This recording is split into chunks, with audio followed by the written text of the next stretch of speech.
តើអ្នកទាំងអស់គ្នាធ្លាប់បានឮជំនឿមិនពិតជុំវិញរឿងមករដូវដែរឬទេសាកស្រមៃមើលបើនៅសុកមានគេប្រាប់ថាពេលមករដូវហាមទៅប៉ះពាល់ដំណាំប្រយ័ត្នរលួយស្ដាប់ទៅដូចជាហួសចិត្តបន្តិចមែនអត់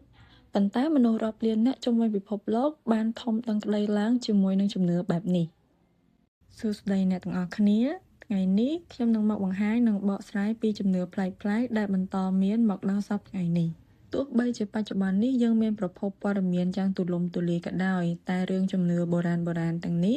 នៅតែត្រូវបានគេនិយាយតគ្នាដូចជាការចែកចាយរូបមន្តធ្វើម្ហូបប្រចាំគ្រួសារអញ្ចឹងជំនឿទី1មិនគួរកក់សក់ឬងូតទឹកនោះទេ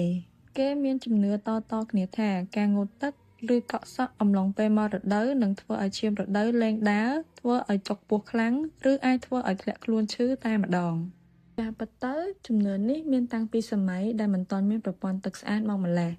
ដែលការនោះការកក់សក់ឬក៏ការងូតទឹកត្រូវបានប្រើប្រាស់ទឹកអណ្ដូងឬក៏ទឹកស្ទឹងដែលត្រជាក់ដែលអាចធ្វើឲ្យប្រព័ន្ធសរសៃឈាមកន្ត្រាក់ជាបណ្ដោះអាសន្នប៉ុន្តែនៅពេលបច្ចុប្បន្ននេះការងូតទឹកក្តៅអ៊ុនៗគឺជាប្រការដ៏ល្អបំផុតមួយដែលអ្នកគួរធ្វើ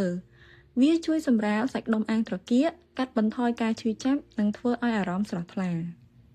ជំនឿទី2ហាមញ៉ាំទឹកកកឬទឹកត្រជាក់ព្រោះខ្លាចបណ្ដាលឲ្យកកឈាមក្នុងស្បូនការញ៉ាំទឹកកកពេលមករដូវនឹងធ្វើឲ្យឈាមរដូវប្រះជាខាប់កកដុំនៅក្នុងស្បូនហើយអាចបង្កជាជំងឺមហារីកឬដុំសាច់ជាជំនឿដ៏ពេញនិយមបំផុតមួយនៅអាស៊ី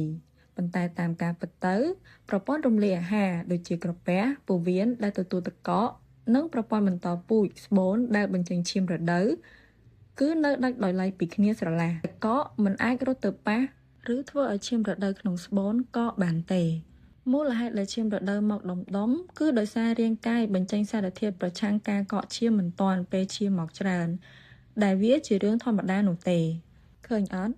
ជំនឿភាគច្រើនគឺកើតចេញពីការខ្វះខាតព័ត៌មាននិងការយល់ច្រឡំតគ្នាពីសម័យកាលមុនតែប៉ុណ្ណោះរាងកាយរបស់អ្នកមិនបានខូចឬនាំប្រផ្នូលមិនល្អដល់អ្នកដទៃនៅពេលមករដូវនោះទេមើលថែសុខភាពខ្លួនឯងឲ្យល្អញ៉ាំអាហារដែលមានជីវជាតិនិងធ្វើអ្វីដែលខ្លួនសប្បាយចិត្តទៅបានហើយតើអ្នកធ្លាប់ឮពីជំនឿប្លែកៗអ្វីផ្សេងទៀតដែរឬទេខមមិនប្រាប់ខ្ញុំផងណាជួបគ្នានៅវីដេអូក្រោយ